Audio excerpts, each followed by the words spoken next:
ఏమిటి రవి తలగొక్కుంటున్నా? అదేం లేదు తాతయ్య. ఏదో ఆలోచిస్తున్నావురా? అది అది తాతయ్య దగ్గర దేనికిరా మొహమాటం?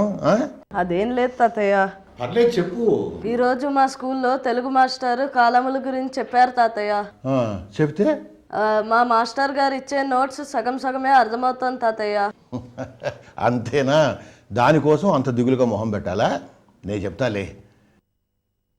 ఇంతకీ నువ్వేం చేస్తున్నావు రమ్య? నాది కాపీ రాయడం అయిపోయింది తాతయ్య. ఓసారి వంటింట్లోకి వెళ్ళి అమ్మ ఏం చేస్తుందో చూసిరా. రవి నాన్నేం చేస్తున్నాడో చూసిరా.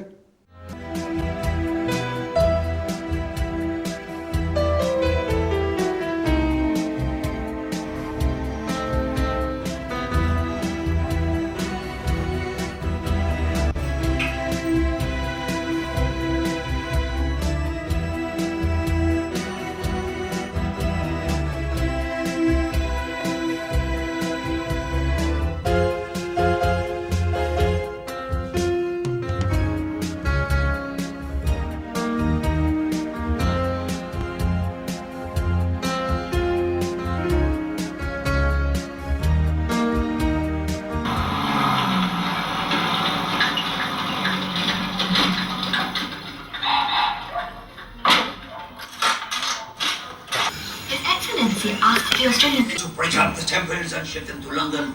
London will come here to see them. Poor Mr. McCrory. కష్టబెట్టబోకు కన్న తల్లి మనసు, నష్టబెట్టబోకు నాన్న పనులు, తల్లిదండ్రులన్న దైవ సన్నిభులురా, లలిత సుగుణజాల తెలుగు బాల.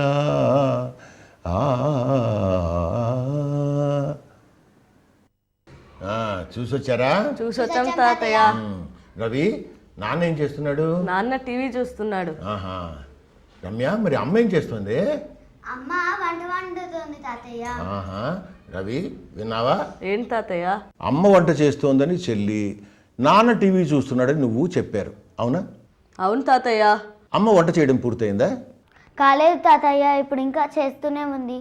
నాన్న టీవీ చూడడం పూర్తయిందా? లేదు తాతయ్య, ఇంకా చూస్తూనే ఉన్నాడు. మీరు చూశారు, విన్నారు కూడా. ఏంటి తాతయ్య?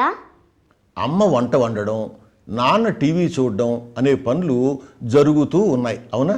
అవును తాతయ్య. అలా జరుగుతూ ఉన్న పనుల గురించి చెప్పే కాలమే వర్తమాన కాలం.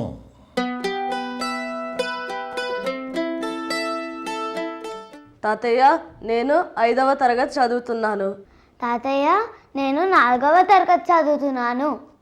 తాతయ్య మేమిద్దరం చదువుతూనే ఉన్నాం కదా, చదవటం అనే పని జరుగుతూనే ఉంది కదా, కాబట్టి ఇది కూడా వర్తమాన కాలమేనా? అంతే కదా మరి. రవి కాలాలు ఎన్ని చెప్పు చూద్దాం. కాలములు 3 రకాలు: భూతకాలం, వర్తమాన కాలం, భవిష్యత్ కాలం. కరెక్ట్. తాతయ్య నువ్వు ఎప్పుడు వింటే అన్నయ్య కోసమే అన్నీ చెప్తూ ఉంటావు. నీకేం చెప్పాలి? నా కోసం ఏదన్నా మంచి కథ చెప్పవు? ఏదో ఒక్క దీనికి మన దేశం గురించే చెప్తాను. పూర్వం మన దేశాన్ని బ్రిటిష్ వాళ్ళు పరిపాలించేవాళ్ళు. ఆ రోజుల్లో వందే మాతరం అన్న పిలుపు విన్నా, భారత్ మాతాకి జై అన్న పిలుపు విన్నా బ్రిటిష్ వాళ్ళకి ఎక్కడలేని కోపం వచ్చేది. అందుకని అలా నినాదాలు చేసేవాళ్ళని జైల్లో బంధించేవాళ్ళు. ఎందుకని బంధించేవారు తాతయ్య? ఎందుకంటే వందే మాతరం, భారత్ మాతాకి జై అనే పదాలు ఆనాటి స్వాతంత్ర పోరాటంలో భారతీయుల్ని ఐకమత్యంతో ఒక్కటిగా ఉంచడానికి ఉపయోగపడేవి. అందుకే ఆ పదాలను ఎవరైనా సరే బహిరంగంగా అంటే వాళ్ళని బంధించి శిక్షించేవాళ్ళు. ఎలాగ శిక్షించేవారో చెప్పవా తాతయ్య? చెప్తున్నాను తల్లి, విను. మన దేశానికి స్వాతంత్రం తీసుకురావడం కోసం ఆ రోజుల్లో భారతీయుల్లో ఎంతోమంది మహనీయులు కృషి చేశారు. అలా స్వాతంత్ర పోరాటం జరుగుతున్న సమయంలో ఒక 14 ఏళ్ల బాలుడు 4 రోడ్ల కూడలి అంటే ఒక జంక్షన్లో నిలబడి మన జెండా పట్టుకుని వందే మాతరం అంటూ గట్టిగా అరిచాడు. వెంటనే బ్రిటిష్ సైనికులకు కోపం వచ్చి ఆ కుర్రవాణ్ణి బంధించి తీసుకెళ్లి కోర్టులో జడ్జి ముందు హాజరుపరిచారు. జడ్జి ఆ కుర్రవాణ్ణి చూసి నీ పేరేమిటి అని అడిగాడు. ఆజాద్ అని సమాధానం చెప్పాడు ఆ కుర్రవాడు. నీ తండ్రి పేరేమిటి అని అడిగాడు మళ్ళీ జడ్జి. స్వాధీన్ అని చెప్పాడు. ఇచ్చిన సమాధానంలో ఆజాద్, స్వాధీన్ అనే పదాలు ఉన్నాయి కదా, వాటికి స్వాతంత్రం అన్న అర్థం కూడా ఉంది. అందుకని జడ్జి కోపం వచ్చింది. తర్వాత ఏమైందో చెప్పు తాతయ్య. నీ తల్లి పేరేమిటి అన్నాడు. ఆ కుర్రవాడు భారత్ మాత అని సమాధానం ఇచ్చాడు. జడ్జికి మరింత కోపం వచ్చింది. నీ ఇల్లు ఎక్కడా అన్నాడు. జైలు అని సమాధానం చెప్పాడు. దాంతో ఆ జడ్జి కోపం పట్టలేక కోపంతో ఉడికిపోయి ఆ పిల్లవాడికి 15 కొరడా దెబ్బలు శిక్షగా విధించాడు. ఆ అబ్బాయిని 15 కొరడా దెబ్బలు కొట్టారా తాతయ్య? కొట్టారట. ఆ అబ్బాయిని కొరడా తీసుకుని ఒక్కొక్క దెబ్బ కొట్టడం మొదలెట్టారు. అమ్మా నడవలేదా? లేదమ్మా, దెబ్బ తగిలిన ప్రతిసారి కొదమ సింహంలా గర్జించాడు. ప్రతి దెబ్బ పడుతుండగానే వందే మాత్రం అంటూ అరిచాడు.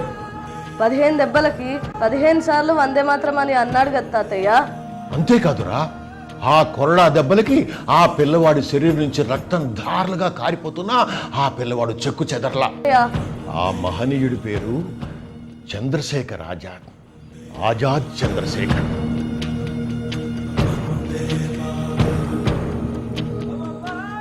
ఈ సంఘటన ఎప్పుడో జరిగిపోయింది కదా తాతయ్య? అవునమ్మా, ఈ కథ విన్నారు కదా. ఇలా జరిగిపోయిన పనిని తెలియజేసే కాలాన్ని భూతకాలం అంటారు.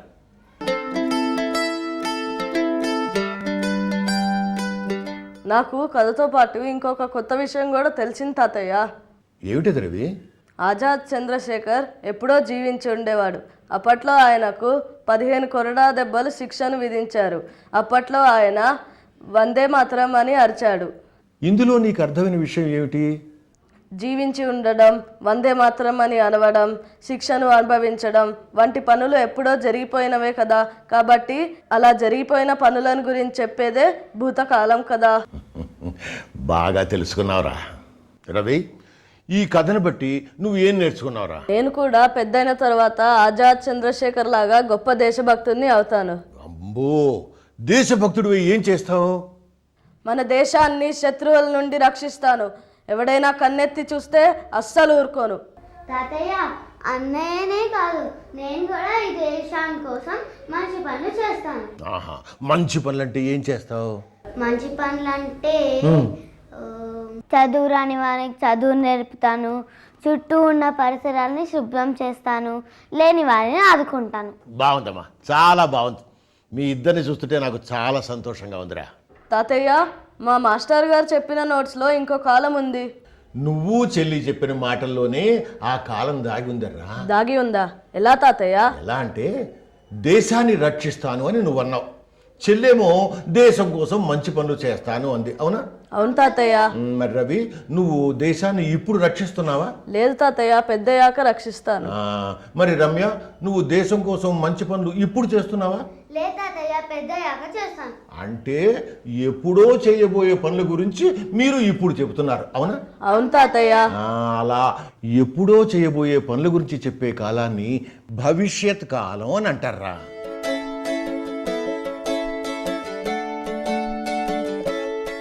నాకు కూడా అన్నయ్యతో పాటు 3 కాలాల గురించి అర్థమైంది.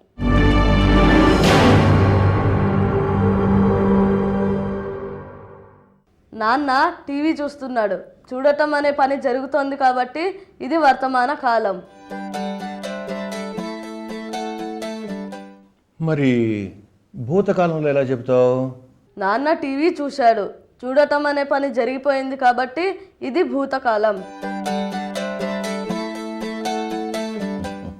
మరి భవిష్యత్ కాలము? నాన్న టీవీ చూస్తాడు. చూడటం అనే పని ఇక ముందు జరగబోయేది కాబట్టి ఇది భవిష్యత్ కాలం. కరెక్ట్.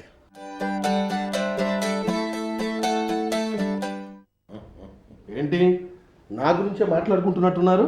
ఏం లేదురా అబ్బాయి, పిల్లలకి కాలములోనే పాఠం అర్థం కాకపోతే చెప్తున్నా అంతే. ఓ అదే.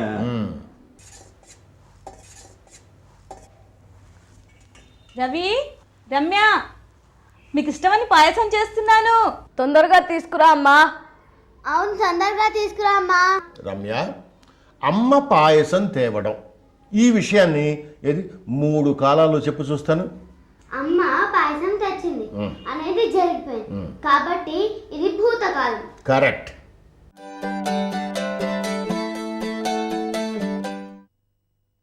రమ్య, అన్నయ్యకి చెప్తుంటే నువ్వు కూడా గ్రహించావే. అంతేకాదు నాన్న, ఇంకా చాలా నేర్చుకున్నాను. అమ్మ పాయసం తెస్తోంది, ఇక్కడ తేవడం అనే పని జరుగుతోంది, కాబట్టి ఇది వర్తమాన కాలం.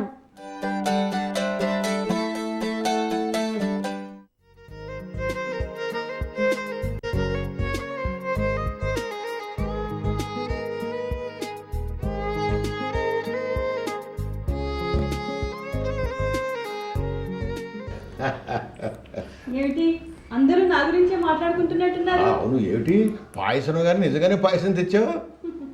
ఈరోజు మీ అబ్బాయి గారు పుట్టినరోజు మామయ్య గారు. అవును కదూ, నిన్న నీకు చెప్పిన వాడిని వాళ్ళని నేనే మర్చిపోయాను. అన్న ఆశీర్వదించండి అన్నయ్య. దీర్ఘాయుష్మాన్.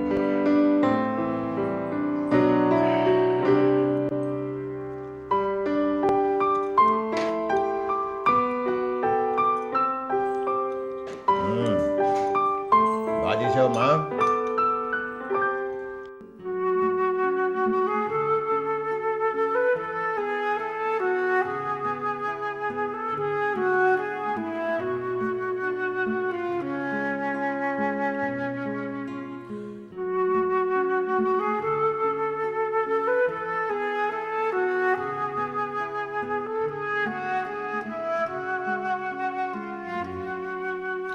ఇక ముందు కూడా అమ్మ మనకి ఇట్లానే పాఠం ఇస్తూ ఉంటుంది.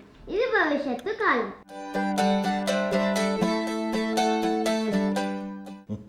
సంతోషం అమ్మా, అందరి నోరు తీపి చేసాం. పదండి అందరం కలిసి గుడికి వెడదాం.